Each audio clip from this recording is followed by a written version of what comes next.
Hello! అందరూ ఎలా ఉన్నారు? బాగున్నారా? నేనైతే ఎప్పుడూ లాంగ్ వీడియోస్‌లో కెమెరా ముందుకి రాలేదు. బట్ ఇవాళ ఎందుకో నేను గూడా కనిపించాలి అనిపిచ్చింది. ఇక్కడ నేను మీకు చూపిస్తున్నవన్నీ ట్రేసింగ్‌కే నేను ముందే ప్రిపేర్ చేసుకున్నాననమాట. నాట్ ఓన్లీ ఫర్ ట్రేసింగ్ నేనైతే ప్రాక్టీస్ కూడా చేసినాను. ఎట్లా వస్తది కాలమ్ డిజైన్స్ అని జెప్పి. నాకు ముగ్గులు నార్మల్ ముగ్గులొచ్చు కానీ కోలమ్ డిజైన్ చూడగానే బాగా కన్‌ఫ్యూజన్‌గా అనిపిస్తది. ఇదేంటి? ఇది ఎటెళ్ళింది? అసలు ఏ గీత ఎటునుంచొచ్చింది అని చెప్పి. బట్ వన్స్ నేను ప్రాక్టీస్ చేయడం మొదలుపెట్టాక ఇంత ఈజీగా అనిపించింది. మా మమ్మీ ఆశ్చర్యపోయారు నన్ను చూసి. ఎంత బాగా చేస్తున్నావు, అసలు ఎట్లా వస్తుంది నీకు ఈ డిజైన్ అని చెప్పి. ఆల్రెడీ నేను 2 బ్లౌజెస్ కోలమ్ డిజైన్ చేసేసాను. అండ్ ఇప్పుడు మీరు కోలమ్ డిజైన్ చేసుకోవాలంటే ఎలా చేసుకోవాలో చూపిస్తా. ఈ వీడియోలో క్లియర్గా మనం కోలమ్ డిజైన్ చేసేటప్పుడు చేసే మిస్టేక్స్ ఏంటి, అసలు మనం ఏం చేయొద్దు ఆర్ ఎలా చేయాలి అని చెప్పి కొంచెం నేర్చుకుందాము. అండ్ వీడియోలో నేను ఎలా ఉన్నాను అనేది మాత్రం చూడకండి. నేను కొంచెం ఆఫ్ కెమెరాలో ఇట్లనే ఉంటా. ఎందుకో ఇవాళ రాగా కనిపించేయాలనిపించింది, అందుకే కనిపిస్తున్నా. ఇక్కడ నేను ఫ్యాబ్రిక్ తీసుకుంటున్నాను కదా, ముందుగా మీరు ఏ ఫ్యాబ్రిక్ అయినా తీసుకోండి, సిల్క్, కాటన్ ఏదైనా సరే, దాన్ని మాత్రం మంచిగా ఐరన్ చేసుకోవాలి. అప్పుడే మనం వేసే డిజైన్ పర్ఫెక్ట్గా వస్తుంది. ఐరన్ చేయించిన తర్వాత మాత్రమే వేయండి. నేను ఇప్పుడు ఆర్డర్స్ చేశాను అనమాట. దానికోసము చాలా కష్టపడ్డా. బిఫోర్ ఐరన్ చేశాను, పెయింట్ చేసిన తర్వాత కూడా ఐరన్ చేశాను. డబుల్ వర్క్ అయినా పర్లేదు కానీ మనకు పెయింటింగ్ క్లియర్గా రావాలి అండ్ మంచి లుక్గా కనిపించాలని చెప్పి 2 టైమ్స్ కూడా ఐరన్ చేయాల్సి వచ్చింది. అండ్ నేను ఇప్పుడు ఆల్రెడీ ఒక చిన్న ముగ్గు నేను ప్రాక్టీస్ చేసి కరెక్ట్గా డాట్స్ డిస్టెన్స్ కూడా ఈక్వల్ డిస్టెన్స్ ఉండేలా చూసుకొని ఒక చిన్న పేపర్ మీద గీసేసుకున్నాను. దాన్ని ఇప్పుడు ట్రేసింగ్ చేసినాను అనమాట, కార్బన్ పేపర్ పెట్టి. మీరు ఒకటి గుర్తుపెట్టుకోండి, మనకు ముగ్గులు వచ్చేసి కదా అని చెప్పి డైరెక్ట్గా మీరు ఫ్యాబ్రిక్ మీద చుక్కలు పెట్టి అక్కడ అల్లడానికి ట్రై చేయకండి. ఆర్ అక్కడ డైరెక్ట్గా పెయింట్తో అల్లడానికి మాత్రం చూడకండి.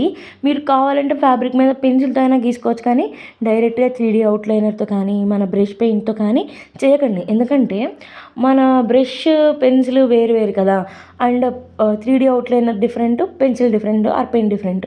ఈ వీటితో వేసేటప్పుడు మన హ్యాండ్ షేక్ అయినా లేకపోతే కన్సిస్టెన్సీ సరిగ్గా లేక ఎక్కువ ప్రెస్ అయిపోయినా కూడా అవుట్లైన్ బాగా డిస్టర్బ్ అయిపోతుంది. మనం అవుట్లైన్ స్టార్ట్ చేసిన దగ్గర నుంచి ఎడ్జ్ వరకు ఒకే థిక్నెస్లో రావాలి. అప్పుడైతేనే కోలమ్ డిజైన్ చూడడానికి అందంగా ఉంటుంది. యాక్చువల్గా కోలమ్ డిజైన్లో వాడే 3D అవుట్లైనరు కొంచెం డ్రై అయిన తర్వాత అది కొంచెం ఇలా స్ప్రెడ్ అయినట్టు కనిపిస్తుంది, కానీ అవ్వదు, కానీ అయినట్టు కనిపిస్తుంది అనమాట. సో ఇక్కడ నేను మంచిగా ట్రేసింగ్ చేసేసుకున్నాను కదా. ట్రేసింగ్ చేసుకుని ఇప్పుడు దాన్ని రింగ్కి పెట్టుకోవాలి.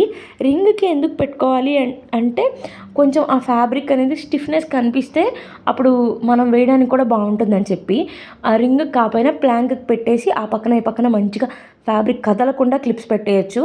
అండ్ ఇప్పుడైతే నేను 3D అవుట్లైనర్ అండి, ఇది పర్ల్ గోల్డ్. ఇది నాకు ఆన్లైన్లో చాలా సెర్చ్ చేశాను కానీ అసలు దొరకట్లేదు. మీరు కొంచెం సిటీస్లో హైదరాబాద్లో అట్లా ఉంటే మంచి మంచి మార్కెట్స్లో ఇవన్నీ దొరుకుతాయి, కానీ ఎక్కడెక్కడ చిన్న చిన్న లోకల్ ఏరియాస్లో అలా దొరకట్లేదు. నేను కూడా టౌన్కి వెళ్ళి తీసుకొచ్చాను. తెనాలి వెళ్ళాను, మా దగ్గర నుంచి తెనాలి కొంచెం దగ్గర కాబట్టి అక్కడికి వెళ్ళాను. నేను ఒక ఫుల్ బాక్స్ తీసుకున్నా. ఇది అరౌండ్ 25 రూపీస్ పడుతుంది ఈ బాటిల్ వచ్చేసి. అండ్ ఇప్పుడు నేను సింపుల్గా ప్రెస్ చేసుకుంటూ తీసుకొస్తున్నా సన్నగా అవుట్లైన్. అండ్ ఇక్కడ మేజర్ మిస్టేక్ అందరు చేసేది ఏంటంటే, ఒకసారి స్టార్ట్ చేయగానే స్పీడ్గా మాకు వచ్చు కదా అని చెప్పి స్పీడ్గా చేస్తారు.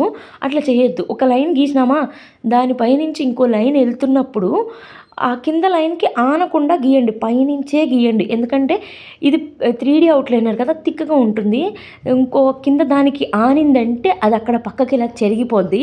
అప్పుడు అసలు మనం ఏం చేసినా కూడా మళ్ళీ నార్మల్ స్టేజ్కి రాదు, చాలా చండాలంగా కనిపిస్తుంది. ఒక లైన్ ముందు గీసామంటే దాని పైనుంచే వేయండి. ఇంకో లైన్ లేయర్ మాత్రం కొంచెం ఫ్యాబ్రిక్ పైనుంచి కొంచెం పైకి ఇట్లా లేపండి అంతే. అలా వచ్చినప్పుడు, లేకపోతే ఇలా అది చూసారా ఇక్కడ నేను గీసి చూపించాను. ఇలా అంటే పెయింట్ అనేది అవుట్లైనర్ పెయింట్ అనేది పక్కకు జరిగిపోతుంది అనమాట. అప్పుడు చాలా వరస్ట్గా ఉంటుంది. పైనుంచి తీసుకొస్తే అసలు అలా ప్రాబ్లం ఏమి ఉండదు. ఇదొక్కటి మెయిన్ గుర్తుపెట్టుకోండి. అండ్ ఇక్కడ డాట్స్ పెట్టినా కదా, ఆ ప్లేస్లో మనం స్టోన్స్ కూడా స్టిక్ చేయొచ్చు. స్టోన్స్ సపరేట్ గమ్ అవసరం లేదు, ఇదే 3D అవుట్లైనర్తో స్టిక్ చేయొచ్చు. చాలా స్ట్రాంగ్ ఉంటుంది అవుట్లైనర్ అనేది. అండ్ ఇది వాష్ చేస్తే పోతుందా, ఇంకా అపోహలు ఏంటండి. ఒకసారి మీరు ఈ 3D అవుట్లైనర్ కొనుక్కోండి, ఒకసారి దేనిపైన వేసి చూడండి, వాష్ చేసి చూడండి. ఆర్ పెయింట్స్ ఉంటాయి కదా, అవి కూడా కొనుక్కోండి. ఒకసారి నార్మల్గా వేసి చూడండి. మీరు డ్రై అవ్వకముందే కడిగేశారంటే ఖచ్చితంగా పోతుంది. లేదా పెయింట్లో వాటర్ ఎక్కువ కలిపేసినారంటే అట్లా కూడా పోతుంది. నేనైతే ఇప్పటివరకు ఏ మీడియం కానీ వాటర్ కానీ ఎక్కువ వాడలేదు. నేను ఎప్పుడైనా బ్రష్ తడుపుకోవడానికి మాత్రమే వాడతాను, కానీ పెయింట్లో డైరెక్ట్గా వాటర్ మిక్స్ చేసింది లేదు, మీడియం మిక్స్ చేసింది లేదు. మీడియం ఎప్పుడు వాడతామంటే మన పెయింట్ బాగా థిక్ అయిపోయింది అనుకున్నాం అనుకోండి, అప్పుడు వాడతాము. గట్టుపోయి చాలా రోజులు అయిపోతుంది, థిక్ అయిపోతుంది, బ్రష్ మూవ్ అవ్వట్లేదు అన్న స్టేజ్లో వాడతాం. మీరు అందరూ కొన్నది నాకు తెలిసి ఇప్పుడు అన్నీ కొత్తవే కదా, రీసెంట్గానే తీసుకుని ఉంటారు. సో వాటన్నిటికి ఎందుకండి అవసరం లేదు. మీడియం వద్దు, వాటర్ వద్దు, జస్ట్ బ్రష్ తడుపుకోండి అంతే సరిపోతుంది. ఇప్పుడు నేను గోల్డ్ కలర్ పెయింట్తో చేస్తున్న 3D అవుట్లైనర్ అయితే మనకి టెక్స్చర్డ్గా 3D లుక్లో కనిపిస్తుంది. పెయింట్ అయితే నార్మల్ ఫ్యాబ్రిక్ మీద ఎట్లా ఉంటుందో పెయింట్ అట్లనే ఉంటుంది, పెద్దగా 3D లాగా ఏం కనిపించదు. ఇక్కడ 3D లుక్లో కావాలంటే మాత్రం గోల్డ్ అవుట్లైనర్కి వెళ్ళిపోండి. ఇంకా మీ ఇష్టం, అది గ్లిట్టర్ గోల్డ్ వాడతారా, ప్లెయిన్ మ్యాట్ గోల్డ్ వాడతారా అనేది మీ ఇష్టము. ఇక్కడ నేను పెయింట్ ఏం చేస్తున్నానంటే మరీ పల్చగా ఆర్ మరీ థిన్గా కనిపిస్తే బాగుండదని చెప్పి కొంచెం థిక్గానే పెయింట్తో గీస్తున్నాను అనమాట. కొన్ని ఫ్యాబ్రిక్స్ మీదకి ఆర్ కొన్ని కలర్స్ మీదకి ఇలా పెయింట్ అయితే చాలా బాగుంటుంది, అది కూడా ట్రై చేయొచ్చు. ఏ కలర్ పెయింట్తో అయినా సరే ఆ బ్లౌజ్ కలర్ని బట్టి మనం కాంట్రాస్ట్ చూసుకొని చేసుకోవచ్చు. మన వీడియోస్ చూసి నేర్చుకున్న చాలామంది నాకు ఇన్స్టాగ్రామ్లో మెసేజెస్ చేస్తున్నారు, చాలా హ్యాపీగా ఉంది. రీసెంట్గా అయితే ఒక సిస్టర్ తన పాప బర్త్డే డ్రెస్కి ఫుల్గా మనం వేసిన ఆ లోటస్ డిజైన్ ఉంది కదా, అది వేశారు. ఎంత బాగుందో, చాలా పర్ఫెక్ట్గా చేస్తున్నారు మీరు. దానికి నాకు చాలా హ్యాపీగా ఉంది. ఇట్లానే కంటిన్యూస్గా నేర్చుకుంటూ ఉండండి. నెక్స్ట్ వీడియోస్లో మనం తాంజూర్ పెయింటింగ్ కూడా ఎలా చేయాలో చెప్తాను. బట్ ఈ 3D అవుట్లైనర్ మాత్రం ఆన్లైన్లో దొరుకుతుందా అంటే ఏదో ఒక వెబ్సైట్లో చూశానండి, 25 రూపీస్కి వస్తుంది. బట్ డెలివరీ ఛార్జెస్ ఉన్నాయి. మీరు బల్క్లో తెప్పించుకుంటే డెలివరీ ఛార్జెస్ అవి ఏం పెద్ద ఫరక్ పడవు మీకు. మీకు కావాలనుకుంటే ఆ వెబ్సైట్ నేను షార్ట్ వీడియోలో మెన్షన్ చేస్తానులేండి. అండ్ మేజర్ ప్రాబ్లం ఒకటి, నాకు మన సబ్స్క్రైబర్స్ కూడా ఇన్స్టాలో మెసేజ్ చేసి అడుగుతున్నారు. ఏంటంటే 3D అవుట్లైనర్ వేస్తున్నప్పుడు కొంచెం చేయి తగిలి కానీ లేకపోతే ఇట్లా ఏదైనా కానీ కొంచెం పక్కకు పెయింట్ పోతే అది పోవడం లేదు, ఏం చేయాలి అని చెప్పి ఈ వీడియో రికార్డ్ చేసే టైంకి నాకు ఆ ఐడియా తట్టలేదు. నెక్స్ట్ నేను షార్ట్ వీడియో ఒకటి చేసి పెడతాను, దాన్ని సపరేట్గా ఒక ఐడియా మాత్రం నాకు వచ్చింది, దాన్ని ఎట్లా మనం క్లీన్ చేసుకోవచ్చు అని చెప్పి. యాక్చువల్గా పెయింట్ అయిన వెంటనే క్లీన్ చేస్తే పోతుంది. బట్ ద ప్రాబ్లం ఏంటంటే ఇది అన్నీ మెలకలు ముగ్గులు ఉంటాయి. ఆ గీత ఎక్కడో ముగ్గు మధ్యలో పోయింది అనుకోండి, అప్పుడు దాన్ని క్లీన్ చేయడం చాలా కష్టం కదా.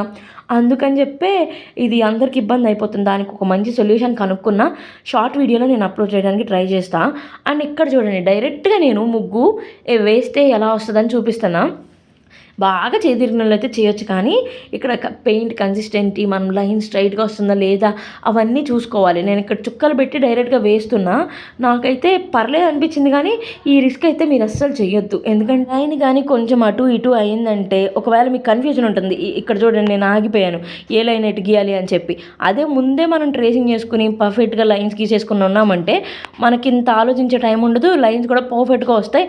ఇక్కడ చూడండి, ఒకటి పెద్దగా వస్తుంది, ఒకటి చిన్నగా వస్తుంది.